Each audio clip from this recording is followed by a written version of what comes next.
तो एक बार फिर से जितने जो पार्टिसिपेंट्स आ चुके हैं उनके लिए परमेश्वर का धन्यवाद करता हूं मैं। और जितने लोग जो ऑन द लाइन है उनके लिए हम सब मिलकर प्रार्थना करेंगे। और मार्गरेट मार्गरेट जी भैया। टाटा प्रार्थना के साथ शुरू करेंगे। जी, धन्यवाद धन्यवाद धन्यवाद देते हैं पिता सुंदर शाम के लिए। धन्यवाद देते हैं प्रभु इस प्रबंध के लिए जो आपने हमारे लिए किया।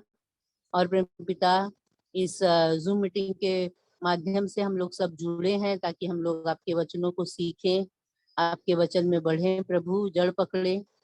भैया के लिए हृदय से धन्यवाद देती हूँ प्रभु। अपने दास को आपने पूर्ण रूप से चंगाई दी और विश्वास करते हैं दुगनी सामर्थ के साथ उन्हें आप खड़ा करेंगे प्रभु। प्रेम पिता, दुगना अभिषेक दीजिए और जो गूढ़ बातें वो हमारे सामने रखते हैं प्रभु, इसके लिए हम आपको लाखों लाख धन्यवाद देते हैं प्यारे पिता। प्यारे प्रभु, जितने लोग जुड़े हैं सबको मैं आपके पवित्र चरणों में समर्पित करती हूँ।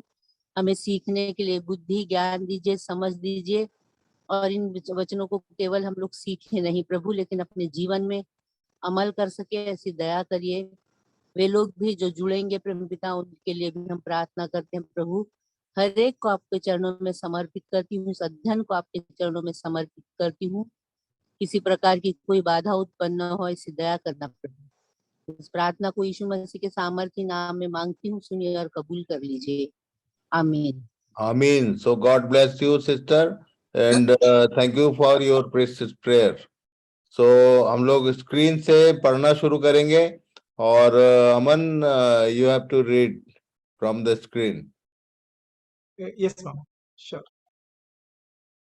क्राइसिस इन द चर्चेस, ये टॉपिक लेके हम लोग चल रहे हैं और पिछली बार हमने देखा था कि क्राइसिस का एक प्रॉब्लम इंटरनल है।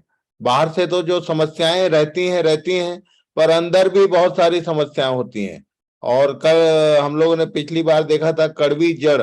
मैं एक बार फिर से याद दिला दूं, जितने जो सीनियर स्कॉलर्स हैं सबको याद होगा, हमने गॉड के विषय में ध्यान किया। जो क्रिएटर है हमारा वो सिस्टम से रिलेटेड है और सिस्टमेटिक काम करता है और उसने बहुत सारे सिस्टम डेवलप किए हुए हैं। इवन क्रिएशन में भी उसका सिस्टम दिखाई देता है और कलीसियाओं के बने रहने और उसके उन्नति के लिए भी उसने सिस्टमेटिक सारा चीज अरेंज किया हुआ है। और इसलिए हम लोग एज परमेश्वर को सिस्टमेटिक बातों में से कुछ बातों को हम देख रहे हैं कि पिछली बार हमने ध्यान किया कि जिन्होंने जल, जीवन के जल को, उसके स्वाद को चखा बोलते हैं और वो जल जो है वो अभी भी जितना बढ़ना चाहिए वैसा नहीं बढ़ा पाया। और कलीसियाओं में नदी से केवल काम चल रहा है, कोई एक जन के ऊपर सब चीजों की जिम्मेदारी होती है। वैसा परमेश्वर के नगर में जो सिस्टम है उसके बारे में हमने पढ़ा था। पढ़िए। 2 कुरिन्थियों 7वां अध्याय 5वां वचन। क्योंकि जब हम मकिदुनिया में आए तब भी हमारे शरीर को चैन नहीं मिला, परंतु हम चारों ओर से क्लेश पाते थे। बाहर लड़ाइयां थी, भीतर भयंकर बातें थी। तो भीतर भयंकर बातें बोलने से क्या क्या थी, कुछ बातों को आज हम लोग फिर से देखने का प्रयास करेंगे। और जिस जिस परमेश्वर के नगर में, जिस कलीसिया में ये नदी और नहर का कॉन्सेप्ट नहीं है, वहां ये बातें रहेंगी। क्या पढ़े थे हम लोग? पढ़िए। भजन संहिता 46 का 4था वचन। एक नदी है जिसकी नहरों से परमेश्वर के नगर में अर्थात परम प्रधान के पवित्र निवास भवन में आनंद होता है। तो परम प्रधान के पवित्र निवास भवन में जब तक नहरें नहीं होंगी, छोटी छोटी नहरों से ही सिंचाई होती है। और इसलिए इसका कॉन्सेप्ट मैं सोचता हूँ पिछली बार हम लोगों ने अच्छे से समझा है। और यदि नदी को खेत में घुसा दिया जाए, नदी का पानी घुस जाएगा तो खेत का रूप रंग बिगड़ जाता है, खेती बाड़ी तो दूर, उल्टा खेत उजड़ जाता है। इसलिए ध्यान रखिए कि जिस कलीसिया में नहरें नहीं है, जल से भरी हुई नहरें नहीं है, तो वहां क्राइसिस रहेगा। और क्राइसिस का आएगा, पढ़िए। प्रकाशित वाक्य 2:1-6 तक। पर हाँ, तुझ में यह बात तो है कि तू निकोलाइयों के कामों से घृणा करता है, जिनसे मैं भी घृणा करता हूँ। कोई एक चीज है जिससे यीशु कह रहा था अपनी कलीसिया को, प्रारंभिक कलीसिया का इतिहास हम लोगों ने इन सब बातों में जब प्रकाशित वाक्य अध्ययन कर रहे थे तब देखा था कि निकोलाइयों की शिक्षा के विषय में यहाँ बात करता है। तो शुरू में बोला कि निकोलाइयों के कामों से घृणा करता है, जिससे मैं भी घृणा करता हूं। पर 14 और 15 पद में क्या लिखा है? कलीसिया जब आगे बढ़ी तब क्या लिखा है? पर मुझे तेरे विरुद्ध कुछ बातें कहनी है, क्योंकि तेरे यहाँ कितने तो ऐसे हैं जो बिलाम की शिक्षा को मानते हैं, जिसने बालाक को इसराइलियों के आगे ठोकर का कारण रखना सिखाया कि वे मूर्तों के बलिदान खाएं और व्यभिचार करें। वैसे ही तेरे यहाँ कितने तो ऐसे हैं जो निकुलइयों की शिक्षा को मानते हैं। तो दो प्रकार की शिक्षाओं का एंट्री यहाँ पर हुआ कलीसिया में। और ये शिक्षा जो है यही कड़वी जड़ के रूप में अंदर अंदर फैलती है और कलीसियाओं का स्थिति में बिगाड़ पैदा करती हैं। मैं विश्वास करता हूं कि बिलाम की शिक्षा क्या है, ये प्रकाशित वाक्य के जब हम अध्ययन कर रहे थे तब बहुत अच्छे से हम लोगों ने ध्यान किया कि कलीसिया में कैसे मूर्ति पूजा को जगह मिली और रोमन कैथलिक का जो आइडल वर्शिपिंग जो पैटर्न है वो कैसे शुरू हुआ। हम लोगों ने बहुत अच्छे से लॉन्ग रेंज में अध्ययन किया हुआ है। जिन्होंने नहीं किया वो रेवलेशन में जाकर वो अध्ययन कर लें, रिवाइज कर लें, तो उनको डेट वाइज सारा चीज मिलेगा कि कैसे बिलाम की शिक्षा को मानते थे। और यहाँ एक शब्द आया, निकोलाइयों की शिक्षा। पहले तो ये घृणा करते थे पर बाद में लोगों ने निकोलाइयों की शिक्षा को एक्सेप्ट कर लिया। ये निकोलाई जो वर्ड है ये आता कहां से है? तो प्रेरितों काम 6 अध्याय से आता है।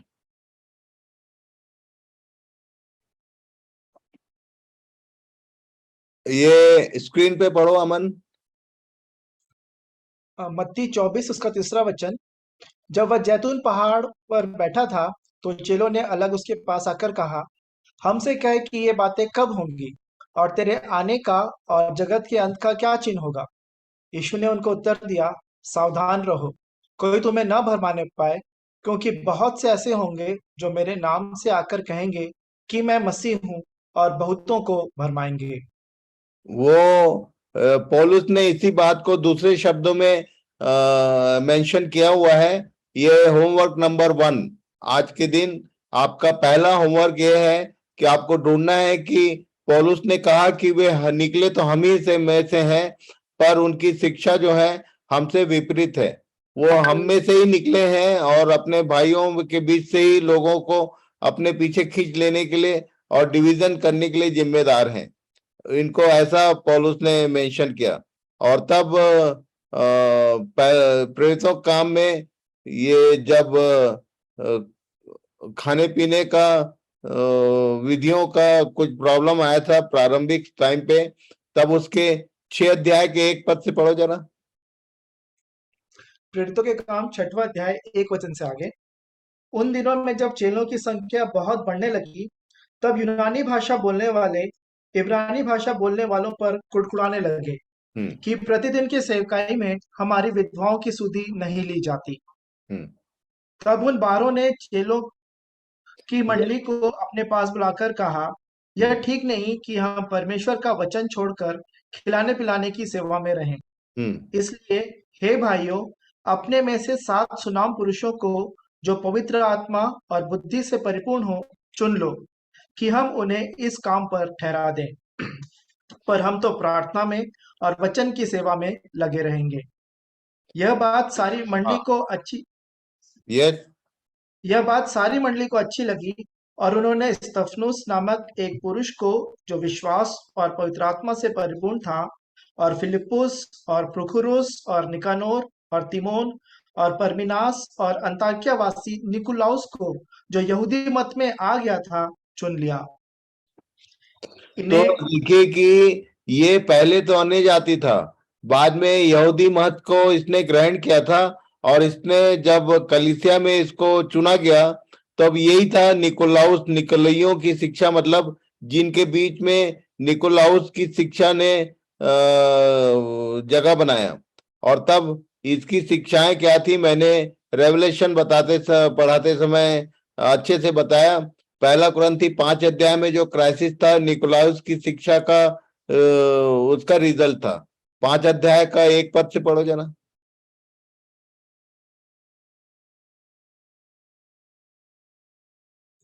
पहला कुरिन्थियों 5वां अध्याय पहला हाँ। वचन। अतः जब हम विश्वास से धर्मी ठहरे, माफी चाहूंगा, पहला कुरिन्थियों 5:1।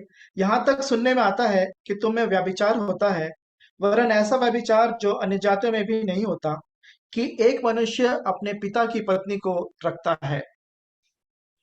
कहने का मतलब इनके बीच में इन लोगों ने कुछ कुछ ऐसी चीजें डेवलप की दी थी कि बहुत सारी पत्नियां भी रख सकता है विश्वासी, और व्यभिचार को एंटर करा दिया था। और उसके बाद जब कॉन्स्टेंटाइन का समय आया, तब उसने आइडल वर्शिप को एंटर कराया, और जो पगनिज्म है उसने क्रिश्चियनिटी की जगह पर अपना जगह बनाया। और ये सब हम लोगों ने देखा कि ये किस तरह से ये डॉक्ट्रिनल मैटर जो घुसे, वो अभी भी बहुत सारी कलीसियाओं में एज इट इज है।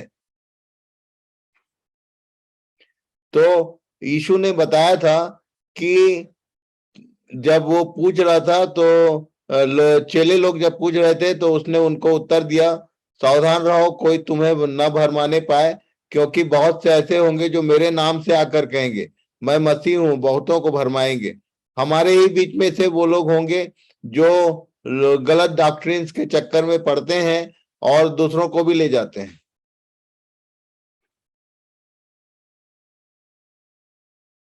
पढ़िए। मत्ती 24:11-13। बहुत से झूठे भविष्यवक्ता उठ खड़े होंगे और बहुतों को भरमाएंगे, saying Jesus is the Christ, preaching about prosperity but not sin. Result, और अधर्म के बढ़ने से बहुतों का प्रेम ठंडा हो जाएगा। अभी भी मैं देखता हूं बहुत सारे ऐसे कलीसियाएं हैं जो बोलते हैं कि एक बार पाप क्षमा का अनुग्रह मिल गया, एक बार तुमने पापों की क्षमा मांग ली और अब तुम कुछ भी कर सकते हो, अभी दोबारा तुमको पापों की क्षमा मांगने की जरूरत नहीं है। ऐसा मैंने प्रचारक शिक्षकों को शिक्षा देते सुना हुआ है। इसलिए एक बात याद रखिए कि पौलुस ने कहा पाप की मजदूरी तो मृत्यु है, वो है सो है। यदि हमने पाप किया, पापों से क्षमा मांग लिए और उससे शुद्ध होने का अनुभव हमारे पास है, और फिर से पलट के पाप में गिर गए, तो again result will be the same. इसको हमेशा याद रखिए कि पाप के साथ में यदि कोई भी डॉक्ट्रिन आ रहा है तो वो एक्सेप्टेबल नहीं है। और तब ये अभी इन दिनों में प्रॉस्पेरिटी पे बेस्ड गॉस्पेल चल रहा है कि बीमारी से चंगाई और कमी घटी जो भी है उसका पूर्ति यीशु नाम से सारे प्रॉब्लम सॉल्व होते हैं, और पाप का जो एंट्री है हमारे जीवनों में वो बना हुआ है। अभी भी लोग बहुत ही सरल ढंग से, मैंने देखा, बहुत ही सरल ढंग से झूठ बोल देते हैं, बहुत ही सरल ढंग से क्रोधित हो जाते हैं, और प्रभु के लोगों का ऐसा क्रोध जो अन्य जातियों के जीवन में भी नहीं होता, ऐसा ऐसा मैंने अपने बीच में से देखा है। और इसलिए इस विषय को याद रखें कि बहुत से झूठे भविष्यवक्ता उठ खड़े होंगे और बहुतों को भरमाएंगे। स्पेशली मैं जब जो मेन लाइन चर्चेज है जहां का मैं बॉर्न एंड ब्रॉट अप हूँ, मैं जब उन चर्चेज में जाता हूँ तो मैंने देखा है लोग अंतिम बेनेडिक्शन के लिए भी यदि पहुंच जाए तो बहुत है बोलते हैं कि जब पास्टर अनाउंस करता है कि अब पिता परमेश्वर का प्रेम और मसीह का अनुग्रह और पवित्र आत्मा की शांति और सहभागिता तो अब से लेकर सदा लो तुम्हारे साथ बनी रहे, इसी को सुनने के लिए ये उद्घोषणा सुनने के लिए जाते हैं कई बार लोग, अंतिम लाइन सुनने के लिए। और ये सुनने के बाद लोग कंफर्म रहते हैं कि हमको आशीष वचन मिल गया है, दैट्स ऑल, हमारे जीवन में कभी कोई क्राइसिस नहीं आएगा। पर ये झूठ बात है। यदि पाप है तो कोई परमेश्वर का पिता का प्रेम और यीशु मसीह का अनुग्रह ये सब पाप सहित व्यक्ति के जीवन में कभी आएगा नहीं। सबसे पहली बात पापों से छुटकारा और क्षमा, जिसके लिए उसने लहू बहाया है। यदि वो नहीं हुआ तो फिर ये इस तरह की कोई भी प्रार्थना कि कितना भी कोई बड़ा भक्त, चाहे मैं ही क्यों ना हो, तुम्हारे लिए यदि प्रार्थना करता हूं कि प्रभु इनके जीवन में कोई समस्या ना आने पाए और इनको स्वर्ग राज्य में आप, कई बार मैंने देखा है बहुत ही भयंकर क्राइसिस होता है कब एक पास्टर को एक विश्वासी के लिए प्रार्थना करने जब ग्रेवयार्ड में जाता है। ग्रेवयार्ड में एक विश्वासी अविश्वासी से भी गंदा जीवन है, पर जब पास्टर प्रार्थना करता है तो बोलना पड़ता है कि तेरा एक जन तेरे पास आ रहा है। पूरा लोगों में वो बात मालूम है, लोग जानते हैं कि इसका जीवन कैसा था, और पास्टर घोषणा कर रहा है वहां प्रार्थना में कि प्रभु तेरा एक जन तेरे पास आ रहा है। ये बहुत बड़ा क्राइसिस है और इसलिए लोग गलत बातों पे विश्वास बनता है कि कैसा भी जीवन रहे, जब पास्टर अंतिम कब्र के सामने प्रार्थना कर देगा तो हम लोग स्वर्ग चले जाएंगे। ये झूठ बात है, ये गलत डॉक्ट्रिन है जो लोगों के बीच में कड़वी जड़ है जो फैल रही है, इसलिए इस बात को याद रखिएगा। पढ़ो। Sickness will never lead us to hell, but sin will lead us there.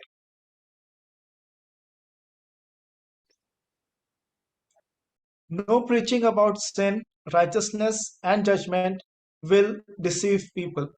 जब पवित्र आत्मा आएगा तो यीशु ने बताया था कि क्या क्या काम करेगा, उसमें से एक काम ये भी है कि जब वो आत्मा आएगा तो तुमको पाप, धार्मिकता और न्याय के विषय में निरुत्तर करेगा।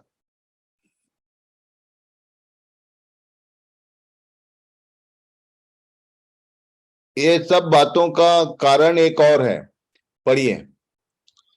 भजन संहिता 19 पहला वचन। आकाश ईश्वर की महिमा वर्णन कर रहा है और आकाश मंडल उसकी हस्तकला को प्रकट कर रहा है। Psalm 19 verse 1. The heavens declare the glory of God. Skies proclaim the work of his hands. Solar system. हाँ, ये एक बात बता दूं आज एक चीज और, एक और सिस्टम जो परमेश्वर ने अपनी कलीसिया के लिए डेवलप किया, वो यदि नहीं है तो निश्चित रूप से कलीसिया के अंदर अंधकार रहेगा और जिस कारण से सोलर सिस्टम को बनाया गया वो पूरा नहीं होगा। परमेश्वर ने जब सोलर सिस्टम बनाया था, आकाश ईश्वर की महिमा वर्णन कर रहा है का मतलब ये हेवंस बोलता है, स्वर्ग। ये आकाश नहीं है, स्वर्ग है। और दूसरा जो है आकाश मंडल, स्काईज, जिसको हम लोग सोलर सिस्टम के नाम से जानते हैं। यदि हम ध्यान करें तो एक बात याद रखेंगे कि सोलर सिस्टम जो है वो परमेश्वर ने पर्पसली सिस्टमैटिक वे पे अपने बनाई हुई पृथ्वी पर प्रकाश बिखरने के लिए किया था, और वो यदि कलीसिया में नहीं है, पढ़िए। यशाया 40 उसका 26वां वचन। जरा अपनी आंखें उठाकर आसमान को देखो, किसने इन तारों को बनाया? उसी ने जो गिन गिन कर उनकी सेना को बुलाता है, एक एक का नाम लेकर उसे पुकारता है। उसकी जबरदस्त ताकत और विस्मयकारी शक्ति की वजह से उनमें से एक भी उसके सामने गैर हाजिर नहीं रहता। ये तारों की बात कर रहा है, सोलर सिस्टम का एक पार्ट ये है।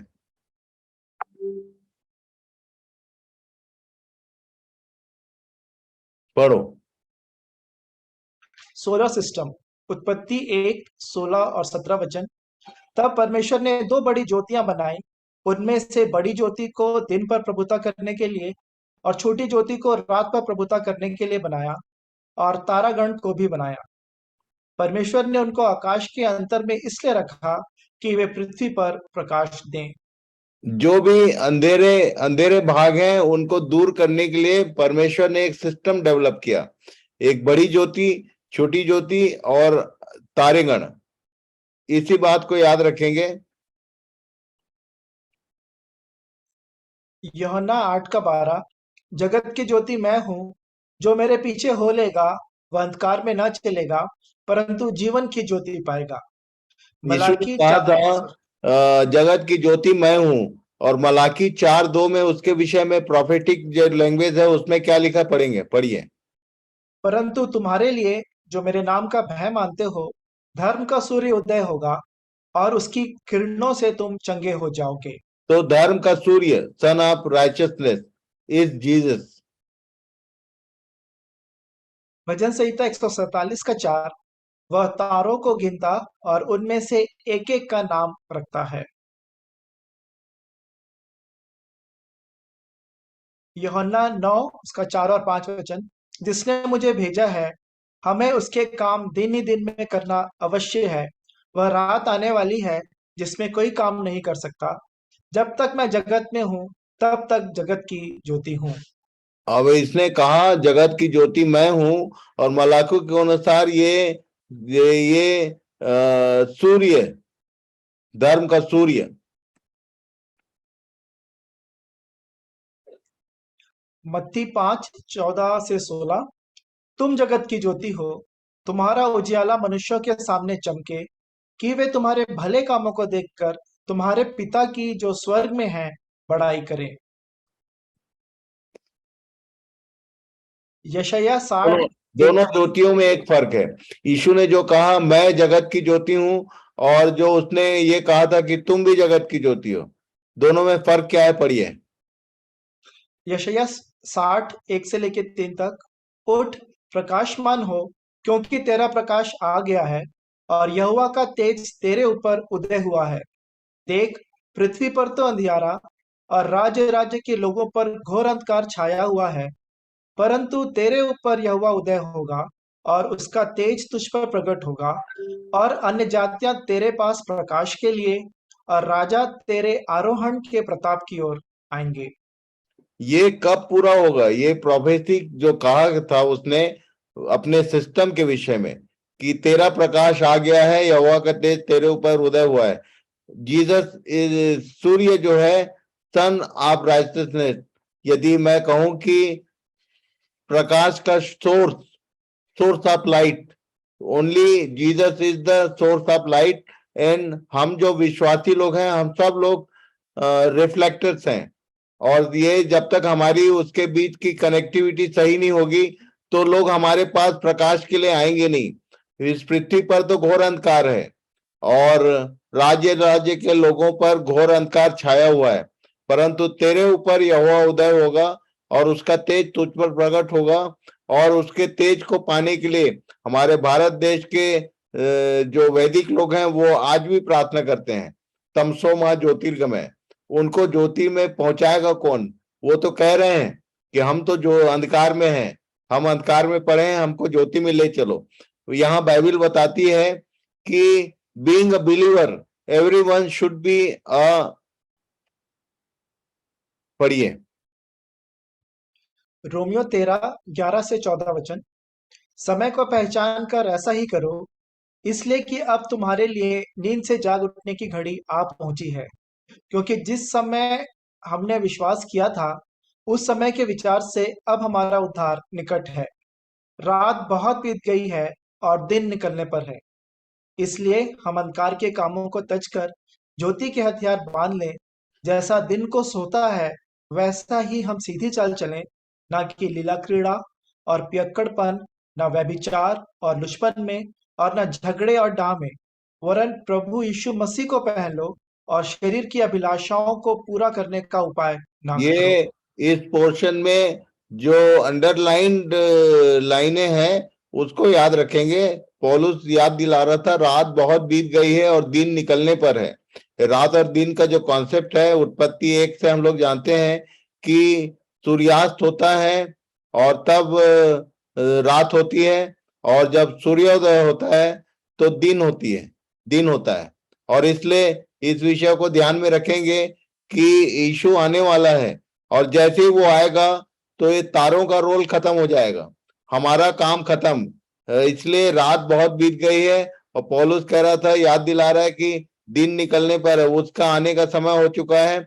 और इसके पहले जब सूर्य उदय होगा, उसके पहले तक चंद्रमा और तारों का रोल है इस पृथ्वी पर प्रकाश के लिए। परमेश्वर ने वो उपाय किया हुआ है। पढ़िए। मरकुस 13:31 से 35। आकाश और पृथ्वी टल जाएंगे, परंतु मेरी बातें कभी न टलेंगी। उस दिन या उस घड़ी के विषय में कोई नहीं जानता, न स्वर्ग के दूत और न पुत्र, परंतु केवल पिता। देखो, जागते और प्रार्थना करते रहो, क्योंकि तुम नहीं जानते कि वह समय कब आएगा। यह उस मनुष्य की सी दशा है जो परदेश जाते समय अपना घर छोड़ जाए और अपने दासों को अधिकार दे और हर एक को उसका काम जता दे और द्वारपाल को जागते रहने की आज्ञा दे। इसलिए जागते रहो, क्योंकि तुम नहीं जानते कि घर का स्वामी कब आएगा, सांझ को या आधी रात को या मूर्ख के बांग देने के समय या भोर को। पिछले दिनों में इस विषय को भी हम लोगों ने बहुत अच्छे से कलीसियाई इतिहास जब अध्ययन कर रहे थे, प्रकाशित वाक्य और दानियल के अध्ययन में इस बातों को देखा था। जिन्होंने नहीं सुना है या जो इस बात को नहीं ध्यान किए हैं, नहीं कर पाए हैं, आप मेरे रेवलेशन एंड डैनियल वाले फोल्डर में जाके जरूर उसको वॉच कर लेना। समझ में आएगा कि ये सांझ, आधी रात, मोर के बांग देने का समय या भोर, ये बोलता किसको है। और तब सांझ को और आधी रात को मूर्ख बांग देने का समय, ये जो समय का जो कैलकुलेशन है, ये रात का ही समय है और रात को तारों का रोल होता है। और इसलिए पढ़िए। श्रेष्ठ गीत 6वां अध्याय 10वां वचन। यह कौन है जिसकी शोभा भोर के तुल्य है, जो सुंदरता में चंद्रमा और निर्मलता में सूर्य और पताका फहराती हुई सेना के तुल्य भयंकर दिखाई पड़ती है। ये एक जन के विषय में लिखा है, वो जो श्रेष्ठ गीत की पुस्तक में जो दुल्हन, जिस दुल्हन की बात कही गई है, उसकी तुलना यहाँ पर सुंदरता में चंद्रमा और निर्मलता में सूर्य, इनके साथ किया। पढ़िए। Lord Jesus Christ is the Sun of Righteousness. Church of Christ is the moon of righteousness. सूर्य, धर्म का सूर्य यीशु है और कलीसिया जो है उसकी दुल्हन जो आने वाली, वो धर्म की चंद्रमा। और तब तारे कौन? पढ़िए। दानियल 12:3। तब सिखाने वालों की चमक आकाश मंडल की सी होगी, और जो बहुतों को धर्मी बनाते हैं वे सर्वदा तारों की नाई प्रकाशमान रहेंगे। ये इनका मेन रोल है, रात का समय है, और जो चंद्रमा और सूर्य के एब्सेंस में जो काम करते हैं। घोर अमावस्या की रात भी होगी, पर यदि तारे गण हैं, खुला आसमान है, तो उसमें आराम से हम जो बाइकर्स रहे हैं, मेरा एक्सपीरियंस है कि यदि लाइट नहीं भी है तो हम तारों की रोशनी में भी गाड़ी चला सकते थे, इतनी रोशनी रहती है। कहने का मतलब प्रकाश, पूरा प्रकाश देने का काम तारों का होता है, और सिखाने वालों को इसने तारे कहा। और इसलिए सिखाने वालों के बारे में मैं कुछ बात बताऊंगा। ये complete solar system of god, sun, moon and stars, जिसको उसने चौथे दिन बनाया। जिसको याद रखेंगे, चौथा दिन भी मायने रखता है। मैंने दिनों का हिसाब भी बताया हुआ है कि पर्टिकुलर जब समय पूरा हुआ तब परमेश्वर ने अपने पुत्र को इस पृथ्वी पर भेजा, ऐसा लिखा है। कौन सा समय पूरा हुआ? तो ठीक चौथे दिन, 4000 साल बाद यीशु इस दुनिया में आया और उसने अपने को कहा कि धर्म का सूर्य, बाइबल बताती है, वो उसने कहा मैं दिन में काम करने वाली ज्योति, और तब उसने हमें भी ज्योति नाम दिया। और तब कौन ज्योति होगा? जो तारे जैसा यदि टिमटिमाता हुआ प्रकाश भी रखता है, तो वो एक तारे की नहीं काम करने वाला व्यक्ति हो सकता है। और इसके नहीं होने से अंधकार बहुत बुरी रीति से फैलता है।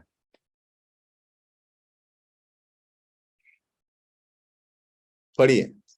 Psalms chapter 147 verse 4. He appoints the number of the stars, he calls them all by their names. हर एक व्यक्ति को, हर एक विश्वासी को तारों के रूप में नियुक्ति करने का काम भी उसका ही है।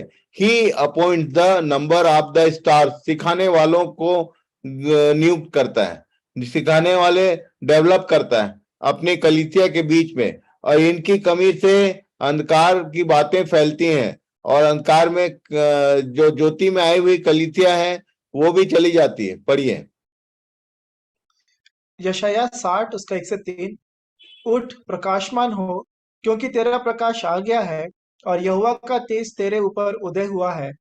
देख, पृथ्वी पर तो अंधियारा और राज्य राज्य के लोगों पर घोर अंधकार छाया हुआ है, परंतु तेरे ऊपर यहोवा उदय होगा और उसका तेज तुझ पर प्रकट होगा।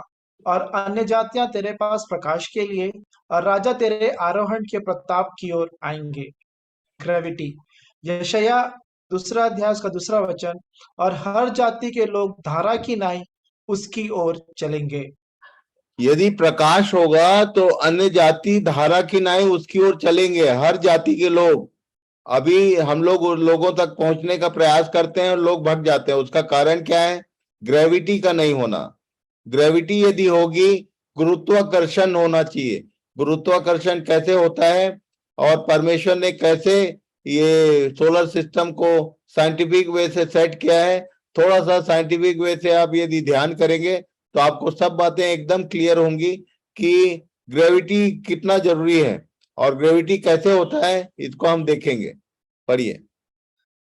1 कुरिन्थियों 1 अध्याय 21 वचन। जब परमेश्वर के ज्ञान के अनुसार संसार ने ज्ञान से परमेश्वर को न जाना, तो परमेश्वर को यह अच्छा लगा कि इस प्रचार की मूर्खता के द्वारा विश्वास करने वालों को उद्धार दे। यहूदी तो चिन्ह चाहते हैं और यूनानी ज्ञान की खोज में हैं, परंतु हम तो उस क्रूस पर चढ़ाए हुए मसीह का प्रचार करते हैं, जो यहूदियों के निकट ठोकर का कारण और अन्य जातियों के निकट मूर्खता है। परंतु जो बुलाए हुए हैं, क्या यहूदी क्या यूनानी, उनके निकट मसीह परमेश्वर की सामर्थ और परमेश्वर का ज्ञान है, क्योंकि परमेश्वर की मूर्खता मनुष्यों के ज्ञान से ज्ञानवान है और परमेश्वर की निर्बलता मनुष्यों के बल से बहुत बलवान है। हे भाइयों, अपने बुलाए जाने को तो सोचो कि न शरीर के अनुसार बहुत ज्ञानवान और न बहुत सामर्थी और न बहुत कुलीन बुलाए गए, परंतु परमेश्वर ने जगत के मूर्खों को चुन लिया है कि ज्ञान वालों को लज्जित करें, और परमेश्वर ने जगत के निर्बलों को चुन लिया है कि बलवानों को लज्जित करे। आज के दिन जो मेरा एक्सपीरियंस है मैं आपके साथ शेयर करना चाहता हूं कि जितने लोग जो ज्ञानवान नजर आते हैं वो किसी काम के नहीं है। परमेश्वर जितने लोग जो जो साधारण ढंग से साधारण बातों को जानते हैं पर जीवन की गवाही रखते हैं, उनको यूज करता है। आगे देखेंगे हम लोग कि अपने बुलाए जाने को सोचना पड़ेगा। किस विषय में सोचना है इसको देखेंगे। पढ़िए। 1 कुरिन्थियों 15 का 41वां वचन। सूरज का तेज एक किस्म का है और चांद का तेज दूसरे किस्म का और तारों का तेज और किस्म का। दरअसल एक तारे का तेज दूसरे तारे के तेज से अलग होता है। ये कैसे अलग होता है? इसका मूल कारण ग्रेविटी है। आप देखिए कि हमारे जिस पृथ्वी पर हम रहते हैं यहाँ का गुरुत्वाकर्षण का जो कैपेसिटी है, जो पावर है, स्ट्रेंथ है, वो फर्क है। चंद्रमा में वो ग्रेविटी अलग है। अलग अलग ग्रेविटी के अनुसार ये सब आकाश में बड़े टंगे हुए हैं।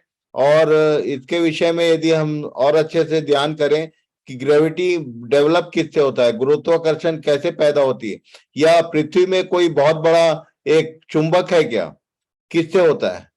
दो दो दो मूवमेंट होता है, ऑर्बिट एंड एक्सल, जिसको हिंदी में बोलते हैं कक्ष और अक्ष। कक्ष से ग्रेविटी बनती है और अक्ष से सॉरी ऑर्बिट जो होता है उससे बहुत सारे प्रोग्रामिंग्स होती हैं, जो मौसम है वो तय होते हैं। और अक्ष एक्सल जो पर्सनल मूवमेंट होते हैं उससे ग्रेविटी बनती है।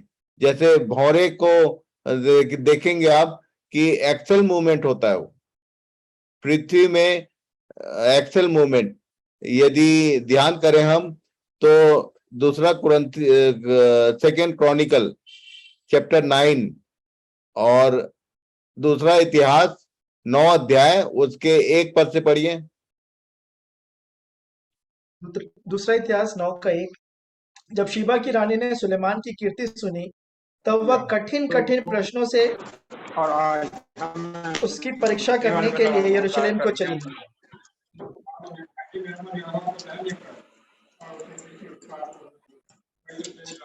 मैं पढ़ूं बाबू, कंटिन्यू। हाँ पढ़िए पढ़िए। जब शीबा की रानी ने सुलेमान की कीर्ति सुनी तब वह कठिन कठिन प्रश्नों से उसकी परीक्षा करने के लिए यरूशलेम को चली। वह बहुत भारी दल और मसालों और बहुत सोने और मणि से लदे ऊंट साथ लिए हुए आई और सुलेमान के पास पहुंचकर उससे अपने मन की सब बातों के विषय बातें की। सुलेमान ने उसके सब प्रश्नों का उत्तर दिया। कोई बात सुलेमान की बुद्धि से ऐसी बाहर ना रही कि वह उसे न बता सके। जब शीबा की रानी ने सुलेमान की बुद्धिमानी, ग्रेविटी, एक रानी है सेबियन किंग शिबा। शिबा के विषय में यदि ध्यान करेंगे तो शिबा एक व्यापार केंद्र था और व्यापारियों की रानी, एक मनी माइंडेड एक कैटेगरी की रानी जो थी, वो सुलेमान का ज्ञान सुनी और उसने बोला कि नहीं, इससे मेरे को मिलना ही पड़ेगा। और तब वो आई और बहुत सारे अपने धन में से बहुत सारी चीज लेके आई और अपने मन की सब बातों को पूछा उसने, और कोई भी बात ऐसी न रही जो वो बता न सका। ये ग्रेविटी क्रिएट करता है। अभी आपके जीवन में भी बहुत सारे, हमारे भारत में बहुत सारे लोगों के पास, खासकर अन्य जातियों के पास ऐसे ऐसे प्रश्न है जिसका उत्तर हमारे पास नहीं है। यदि हमारे पास उत्तर होगा तो लोग खींचे चले आएंगे। अन्य जाति की यदि ईश्वरीय ज्ञान से भरे हुए आपका जीवन है तो आपके पास आएंगे पूछने के लिए। एक माइक ऑन है, देखो। क्यूकॉम बीटीडी, कृपया अपने आप को म्यूट कर लेंगे। क्यूकॉम बीटीडी के नाम से जो जुड़े हैं।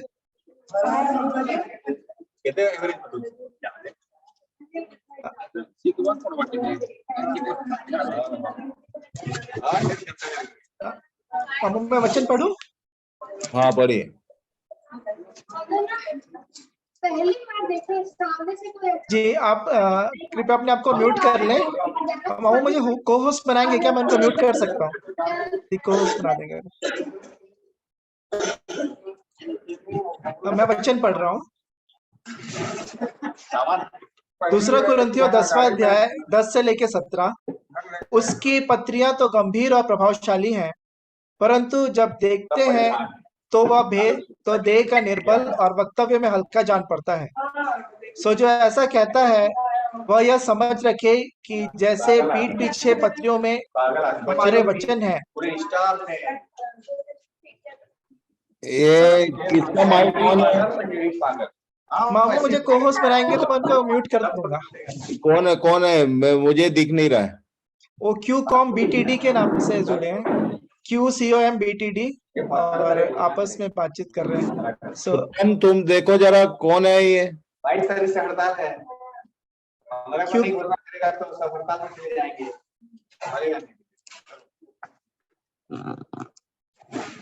यदि को होस्ट बना देंगे मामू तो मैं इनको म्यूट कर सकता हूँ। पढ़ो जी।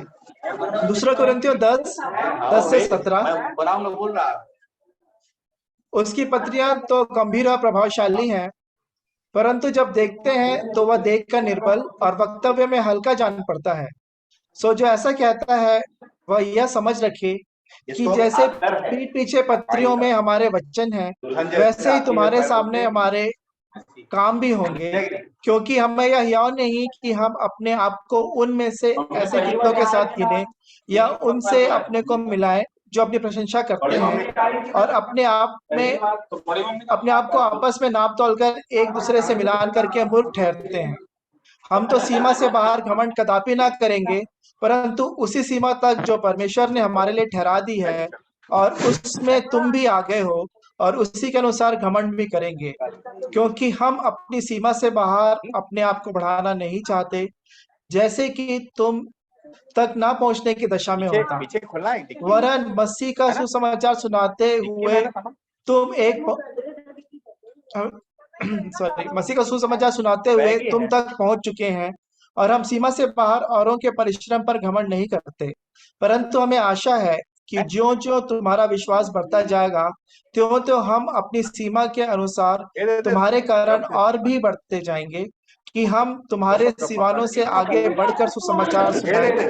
और यह नहीं कि हम औरों की सीमा के भीतर बने बनाए कामों पर घमंड करें, परंतु जो घमंड करे वह प्रभु पर घमंड करे।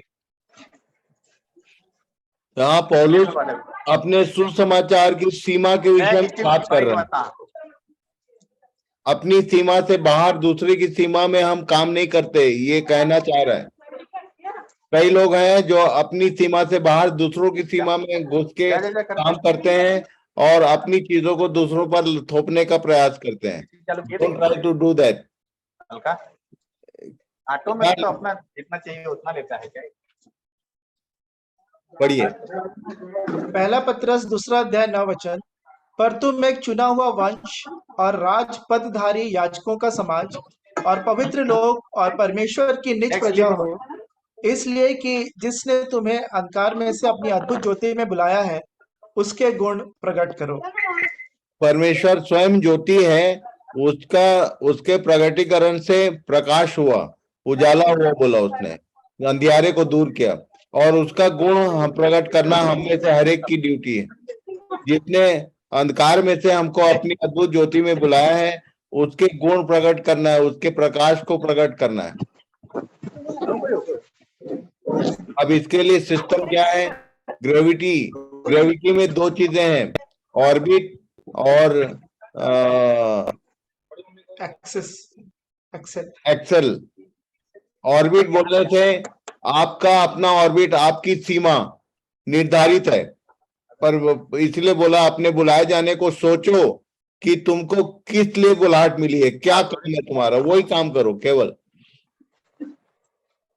और दूसरों की सीमाओं पे नहीं, अपनी सीमा के भीतर।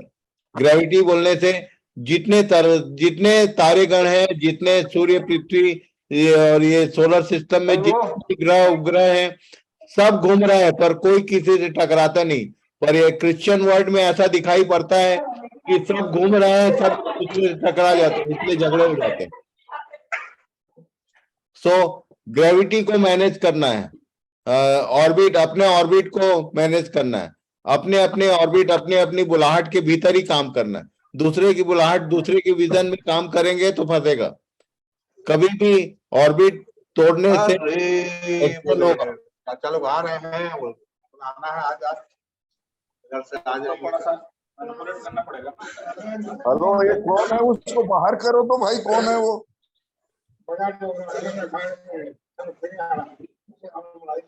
अमन जी मामू मुझे को होस्ट बनाएंगे तब मैं कर पाऊंगा। अच्छा, एक मिनट।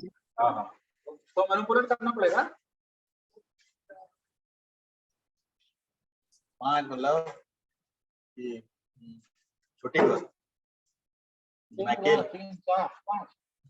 आशा घर, सलन घर और विनू घर और देखो अमन, उनको सिस्टम म्यूट कर दिया मैंने, म्यूट कर दिया मामू उनको। Okay. Promotion policy of God. Promotion policy of God. बहुत सारे लोग अपने काम में प्रमोशन चाहते हैं, पर यीशु ने प्रमोशन पॉलिसी अनाउंस किया हुआ है, खासकर इवेंजलिज्म में, सुसमाचार के काम में। क्या बोला? मत्ती 25:13, क्योंकि यह उस मनुष्य की सी दशा है जिसने परदेश को जाते समय अपने दासों को बुलाकर अपनी संपत्ति उनको सौंप दी। और कैसा सौंपा? पढ़िए। मत्ती 25:15-23। उसने एक को 5 तोड़, दूसरे को 2 और तीसरे को 1, अर्थात हर एक को उसकी सामर्थ्य के अनुसार दिया। और तब मालूम है कि आपकी कैपेसिटी कितना है, उतना ही देगा वो। उससे ज्यादा और उससे कम के विषय में बात मत करो, आपस में किसी तरह का कोई प्रॉब्लम क्रिएट नहीं होगा। पढ़िए। तब जिसको 5 तोड़े मिले थे, उसने तुरंत जाकर उनसे लेन देन किया और 5 तोड़े और कमाए। इसी रीति से जिसको 2 मिले थे, उसने भी 2 और कमाए। परंतु जिसको एक मिला था उसने जाकर मिट्टी खोदी और अपने स्वामी के रुपए छिपा दिए। बहुत दिनों के बाद उन दासों का स्वामी आकर उनसे लेखा लेने लगा। जिसको 5 तोड़े मिले थे उसने 5 तोड़े और लाकर कहा, हे स्वामी, तूने मुझे 5 तोड़े सौंपे थे, देख मैंने 5 तोड़े और कमाए हैं। उसके स्वामी ने उससे कहा, धन्य है अच्छे और विश्वासयोग्य दास, तू थोड़े में विश्वासयोग्य रहा, मैं तुझे बहुत वस्तुओं का अधिकारी बनाऊंगा, अपने स्वामी के आनंद में संभागी हो। और जिसको 2 तोड़े मिले थे उसने भी आकर कहा, हे स्वामी, तूने मुझे 2 तोड़े सौंपे थे, देख मैंने 2 तोड़े और कमाए। उसके स्वामी ने उससे कहा, धन्य है अच्छे और विश्वासयोग्य दास, तू थोड़े में विश्वासयोग्य रहा, मैं तुझे बहुत वस्तुओं का अधिकारी बनाऊंगा, अपने स्वामी के आनंद में संभागी हो। मत्ती 25:24-30। तब जिसको 1 तोड़ा मिला था उसने आकर कहा, हे स्वामी, मैं तुझे जानता था कि तू कठोर मनुष्य है और जहां नहीं छींटता वहां से बटोरता है, सो मैं डर गया और जाकर तेरा तोड़ा मिट्टी में छिपा दिया। देख, जो तेरा है वह यह है। उसके स्वामी ने उसे उत्तर दिया कि यह दुष्ट और आलसी दास, जब यह तू जानता था कि जहां मैंने नहीं बोया वहां से काटता हूँ और जहां मैंने नहीं छीटा वहां से बटोरता हूँ, तो तुझे चाहिए था कि मेरा रुपया सर्राफों को दे देता, तब मैं आकर अपना धन ब्याज समेत ले लेता। इसलिए वह तोड़ा उससे ले लो और जिसके पास 10 तोड़े हैं उसको दे दो, क्योंकि जिसके पास है उसे और दिया जाएगा और उसके पास बहुत हो जाएगा, परंतु जिसके पास नहीं है उससे वह भी जो उसके पास है ले लिया जाएगा। और इस निकम्मे दास को बाहर के अंधेरे में डाल दो, जहां रोना और दांत पीसना होगा। पढ़िए। यहूदा 1 अध्याय 6वां वचन। फिर जो स्वर्गदूतों ने अपने पद को स्थिर न रखा वरन अपने निज निवास को छोड़ दिया, उसने उनको भी उस भीषण दिन के न्याय के लिए अंधकार में, जो सदा काल के लिए है, बंधनों में रखा है। परमेश्वर कल, आज और कल एक था, एक युगानुयुग एक था परमेश्वर, ये हम लोग जानते हैं, पढ़ते हैं, पर कैसे कई बार ये नहीं समझ में आता। लिखा है, स्वर्गदूतों में से जिसने अपने पद को स्थिर नहीं रखा, जो फेथफुल नहीं रहे अपने कार्य के प्रति, उसमें उनको भीषण दिन के न्याय के लिए अंधकार में पहुंचा दिया। और वही वो हमारे साथ भी कर सकता है, क्योंकि उसने हमको भी प्रकाश पुंज तारेगण बनाया है, उसने अधिकार दिया है कि हम हमारी कैपेसिटी के अनुसार उसने हमको अलग अलग जिम्मेदारियां दी हैं, किसी को कम किसी को ज्यादा, किसी को 5 किसी को 2 किसी को 1, हमारी कैपेसिटी के अनुसार। और उसको मालूम है कि कौन कितना कर सकता है, और इसलिए वो उस ढंग से डिस्ट्रीब्यूशन करता है। इसलिए पढ़िए। प्रकाशित वाक्य 22:12। And behold, I am coming quickly, and my reward is with me, to give to each according as his work. Hindi में भी पढ़ोगे क्या इसको? जी हाँ। प्रकाशित वाक्य उसका 22वां अध्याय और उसका 12वां वचन।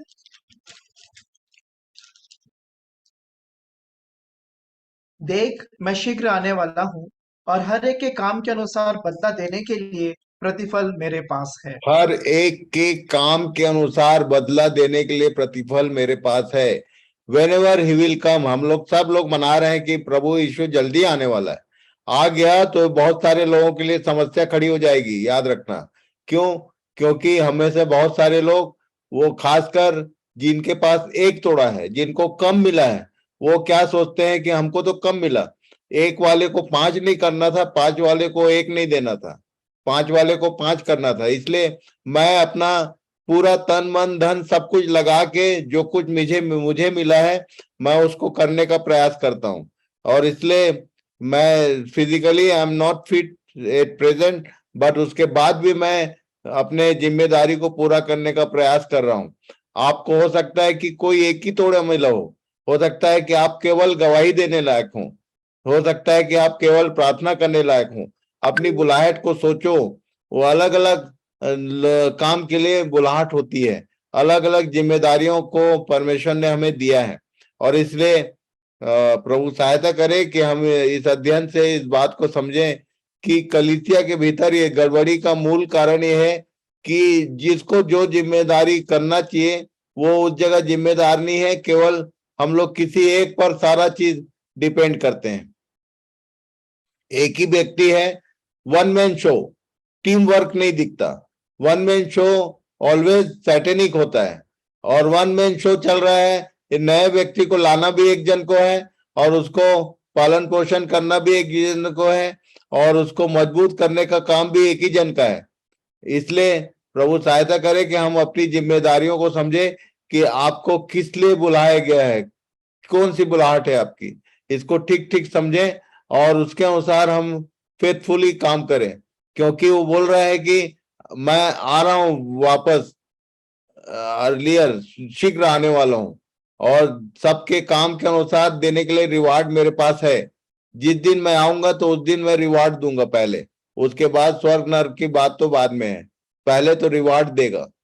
और क्या पाने लायक आप हैं या नहीं है आप अपना जानिए, मैं अपने तरफ से अपने लिए प्रयासरत हूं। और इसलिए ये मैं अपनी चिंता करके आप लोगों के साथ जुड़ा हुआ हूं, क्योंकि वो आएगा तो मुझसे पूछेगा कि बेटा तुमको मैंने ये जिम्मेदारी दी, तुमने उसको कितनी ईमानदारी से काम में लाया, कि कितना फेथफुल रहे, उसके ऊपर मेरा रिवार्ड है। और इसलिए आप अपने अपने काम को, पहले तो अपना काम जानिए कि किस बुलाहट से आप बुलाए गए हैं और उस बुलाहट में आप फेथफुल हैं या नहीं है, इस विषय को जरूर ध्यान में रखने का।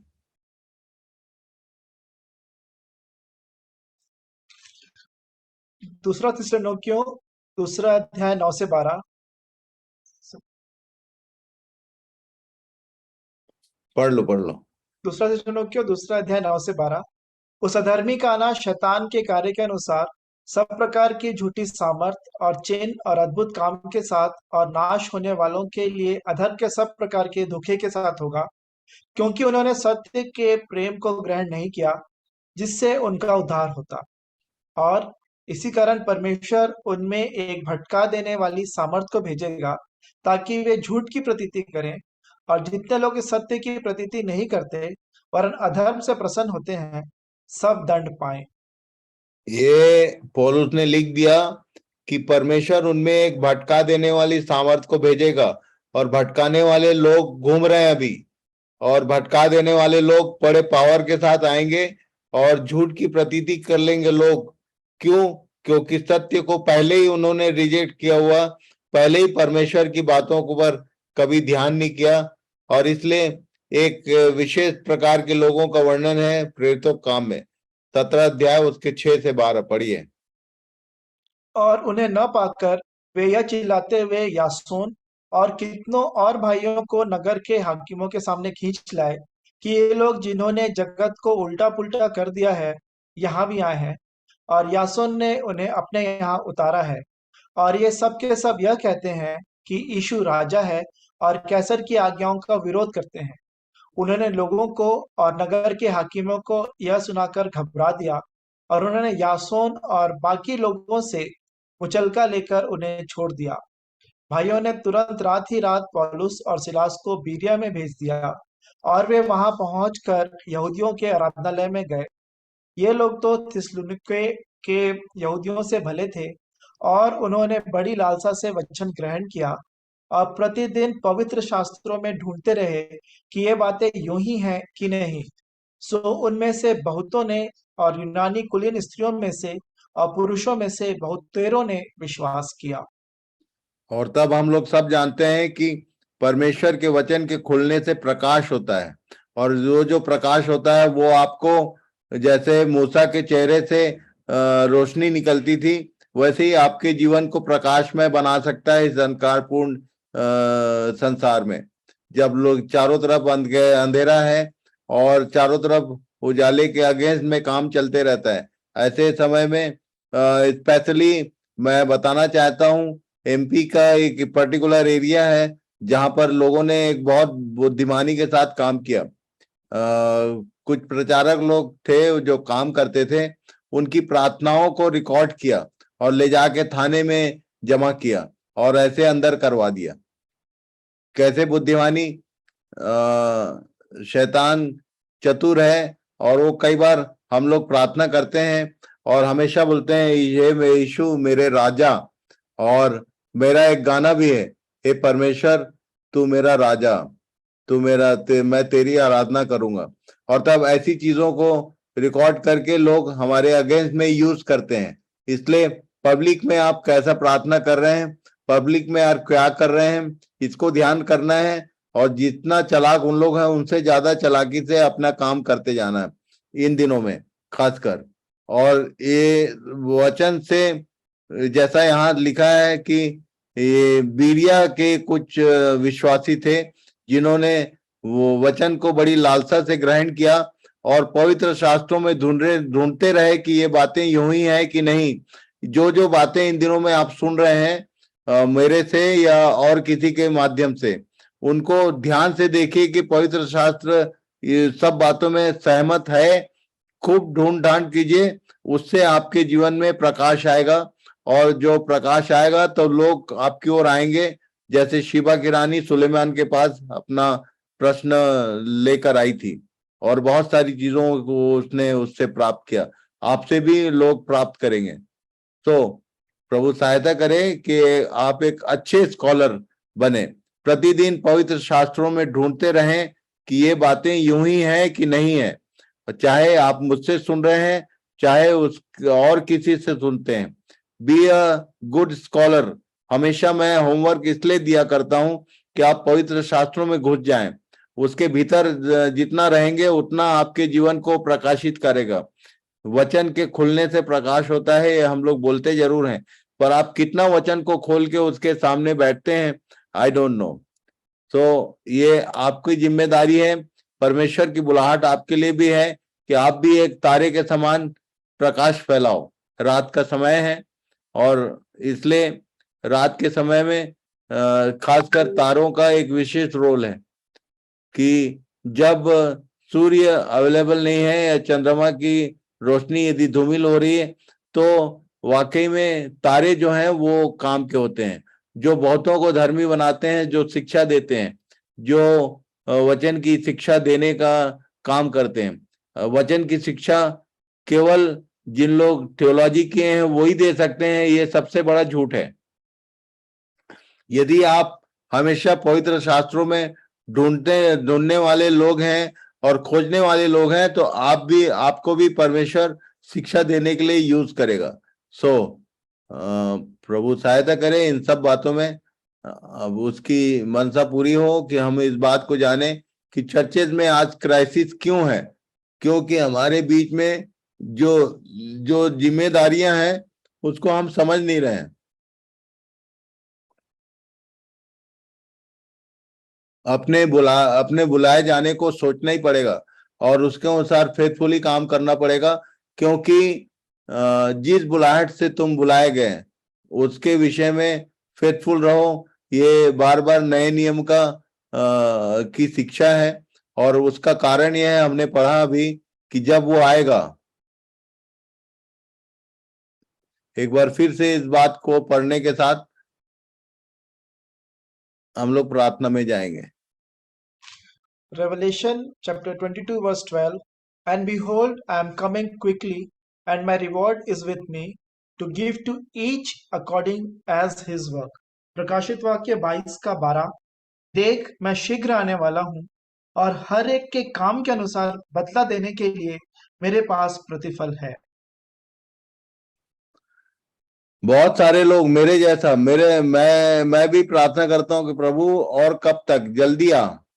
बहुत सारे लोग भी प्रार्थना करते हैं पर वो आ नहीं रहा है, क्योंकि आ गया तो उसके रिवार्ड में हमारे लिए कुछ पॉजिटिव दिखता नहीं है, इसलिए वो डिले करते रहता है कि सबको वापस अपने बुलाहट की ओर मन फिराव का अवसर मिले। प्रभु सहायता करे कि हम सब अपने अपनी बुलाहट को ठीक से समझें और ठीक से ईमानदारी से काम करें, ताकि कलीसिया में जो दाग और धब्बे दिखते हैं, जो बुराइयां दिखती हैं, जो भीतर भयंकर बातें दिखती हैं, वो ना हो और हम सब एक दूसरे के लिए आशीष के कारण बने रहें। और इसलिए प्रभु सब बातों में हमारी सुधि ले भाई सादिक कुमार दिखाई दिए थे मुझे, यदि हैं अवेलेबल तो प्रार्थना करेंगे। भाई सादिक कुमार।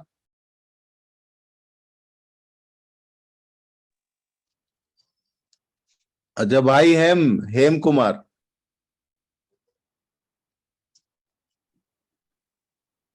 आइए भाई हेम प्रार्थना कुमार करें। प्रार्थना करेंगे। हमारे जीवते और सच्चे प्रेमी पिताजी, उद्धारकर्ता यीशु मसीह में आपके नाम का धन्यवाद करते हैं। आज की संध्या फिर से आपने हम थोड़े से लोगों पर अनुग्रह किया कि हम आपके चरणों के निकट बैठकर आपकी पवित्र मनसा को जो हमारे लिए है हम सब ने जाना है। प्यारे पिताजी,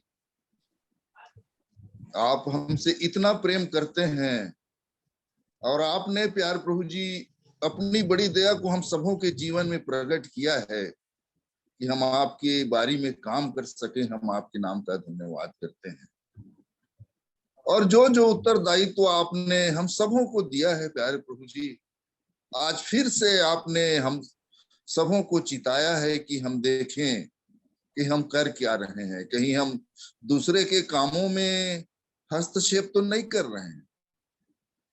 और प्यार प्रभु जी, आपका वचन बताता है कि हर एक के काम के अनुसार प्रतिफल आपके पास है। कैसे महान परमेश्वर है। और आपने प्यार प्रभु जी हम पर भरोसा किया है, इसलिए हम आपके नाम का धन्यवाद करते हैं। आज की संध्या आपने अपने दास के द्वारा अपने वचन से हम सबों से बातचीत किया। प्यार प्रभु जी, मैं आपके नाम का धन्यवाद करता हूँ। मेरे हर एक प्रियों को, जितने लोग प्यारे प्रभु जी आज इस संध्या कालीन सभा में जुड़ सके, हर एक पर आपकी आशीष की कामना करता हूँ। वे जहां भी हैं प्यारे प्रभु जी, सचमुच जो वचन का प्रकाश आपने हमें दिया है वो प्रकाश दूसरों तक पहुंच सके, ऐसी बड़ी दया हम आपसे चाहते हैं। आपने यहाँ लो हमारी सहायता की, धन्यवाद करते हैं। आपकी भली और सिद्ध मनसा हम सबों के जीवन में पूर्ण हो। धन्यवाद सहित दुआ उद्धार करता यीशु मसीह के नाम से मांगते हैं, सुनिए, दया करके ग्रहण कीजिए। आमीन आमीन। आमीन। So be careful about your gravity. लोगों के पास आपको जाने की जरूरत ना हो, आपकी ग्रेविटी ऐसी हो, आपके घोर अंधकार में यदि थोड़ी सी भी लाइट कहीं दिखाई देती है तो ह्यूमन नेचर होता है, वो उधर जाते हैं। इसलिए आप एक बचपन में हम लोग एक गाना गाते थे, चमको चमको चारों ओर में चमको। प्रभु सहायता करे कि उस बात को हम आज के दिन ठीक से समझें कि हमको तारों के नहीं चमकना है, ताकि जो अंधकार में पड़े लोग हैं हमारी ओर देखें और खींच के आए, और उन बातों को जो हमने पाया है वो हमारे द्वारा उन तक पहुंच सके। So God bless you all. Thank you very much. शालोम। थैंक यू भैया। Good night. शालोम शालोम भैया, शालोम। शालोम भैया।